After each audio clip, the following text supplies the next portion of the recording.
Good night, horror stories. My name is David, and on this occasion I want to tell you about an event that happened to me with my mother and my brother during a trip we took by car from San Francisco to Los Angeles. Although it happened a few years ago in 2017, it still gives us chills to remember or tell about it. It was already night, and we were on Route 5. The journey lasted approximately 6 hours, and we were already halfway there. It would be around 9 at night. We headed to visit my cousins. My mother's sister had invited us to spend a few days on vacation.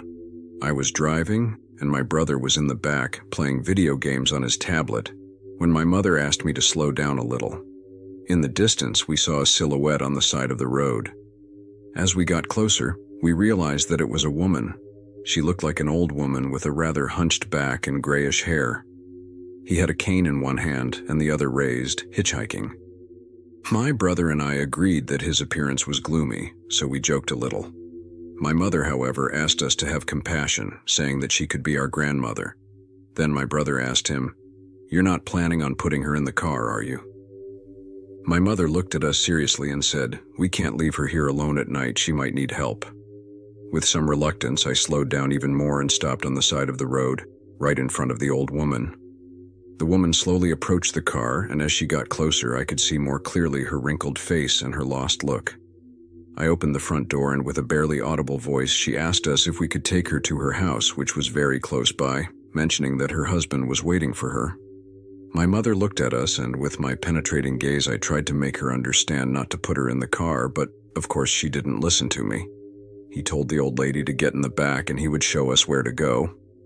I saw in the rearview mirror the disgusted face of my brother, who had to go in the back with the old woman. Although she looked helpless, she had a very heavy vibration. Something told us it wasn't right, not to mention how strange it was that she was alone at that hour. Finally, the old woman got into the car and closed the door. My mother tried to start a conversation with her, asking her why she was alone at that time of night, and if she needed help, but the old woman only responded with an enigmatic, "Only God knows." My mother didn't insist anymore. I didn't want to make her uncomfortable, but the ones who were really uncomfortable were us. We continued the rest of the journey in complete silence, with that gloomy old woman sitting in the back. I can't imagine how my brother must have felt sitting next to him. When the woman got into the car, he turned off his tablet. Unable to concentrate on anything else, you could see it in his expression. A few minutes later, the lady finally pointed with her hand where she wanted to go down and told us that she lived there.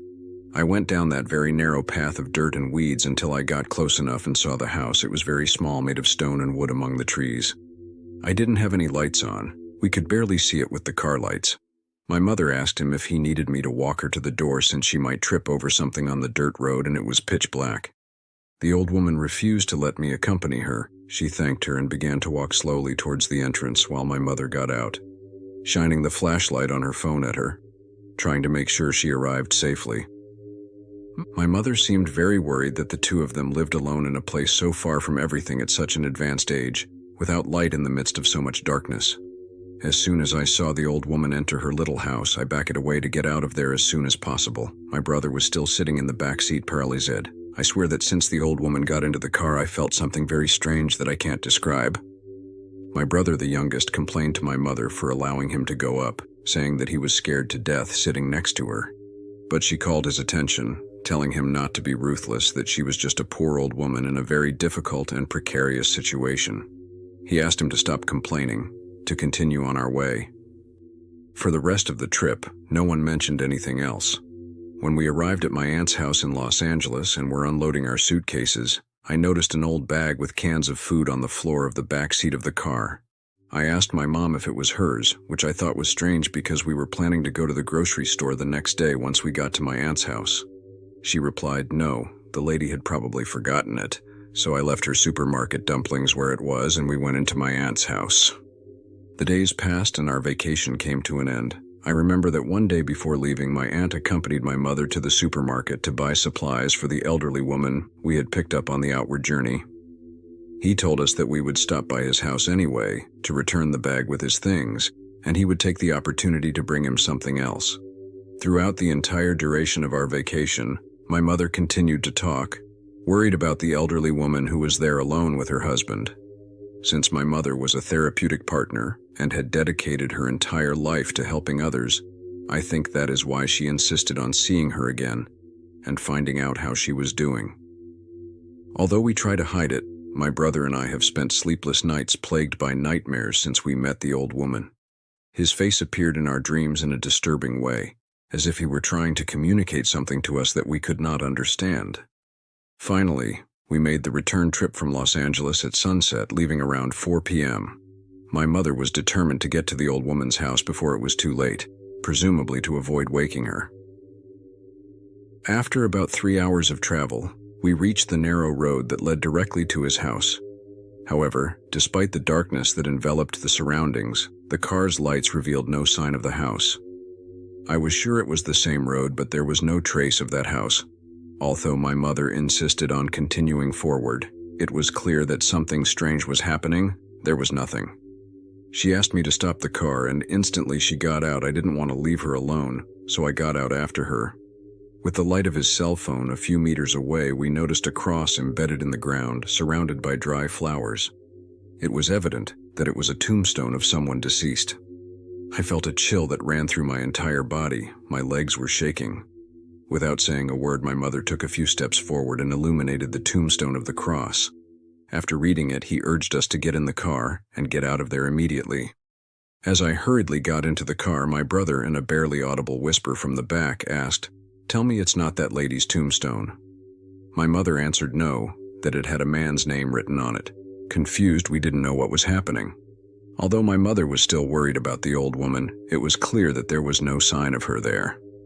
My mother asked me to stop at a nearby store, urging me to hurry before it closed. He wanted to find out if anyone knew that old woman to make sure she was okay. We parked in front of the store and I went out with her to ask relevant questions. However, what they told us left us stunned. In the store, we met an older man, about 70 years old, who was serving. After my mother told him everything that happened and asked him about the elderly couple, the man was silent for a few seconds. His face changed completely and he began to turn pale. He explained to us that the couple had died more than a year ago and that the house where they lived was demolished weeks after the accident. My mother expressed disbelief and insisted it couldn't be true. He asked for details about the couple's death, and the man began to tell us that they were a well-known couple in the town. They had lived there for decades.